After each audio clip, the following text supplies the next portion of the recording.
1525, Jaume I volia entrar a València per fer mals moros. Però a Busall, llavors rei de València, arriba a un acord amb el rei cristià declarar-se vassall seu. Passat l'any, en 1229, València queda en poder del rei Sallà i l'antic rei Sai demanà socors a la cort de Jaume I. Fins al 1237, el rei Jaume I anà conquerint terres valencianes. A l'estiu tingué lloc la batalla per a conquerir el Puig i amb el rumor de la presència de Jaume I, els seguidors d'Alà fugiren en desbandada. Alibatà, missatger, demanà permís al rei per a una ambaixada. Al tercer dia de treva va arribar l'ambaixador musulmà que negocia personalment la rendició amb el rei en Jaume.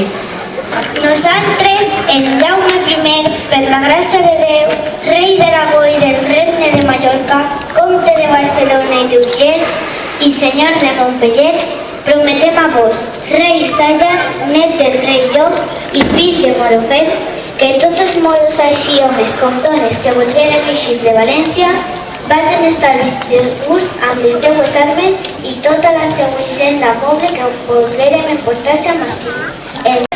Es queden establir segurs en la nostra fe, com conèixer amb els senyors que tingueren les heretats i també ens asseguren i donen ferm estreny per nosaltres i per tots els nostres vassalls, que d'ací a 7 anys no farem mal o guerra, ni per mar ni per terra, ni permetrem que se passa contra Denya ni contra Cullera, ni en els seus termes.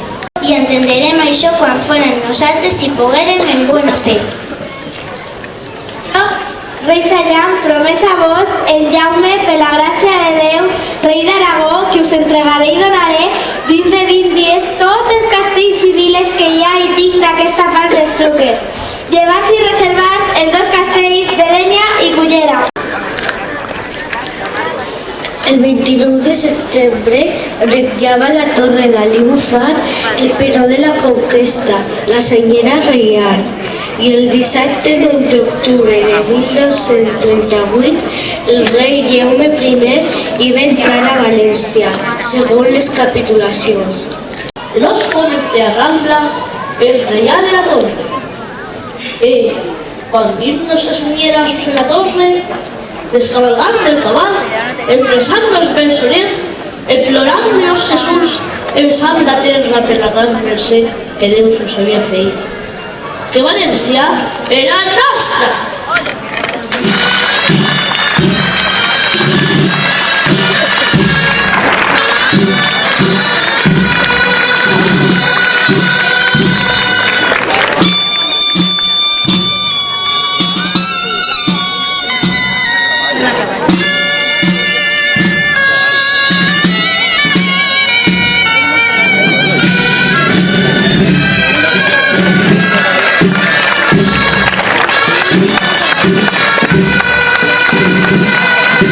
A partir d'aquest dia es forjà la idea del regne de València, amb una nova religió, una nova llengua i una nova senyera, la nostra!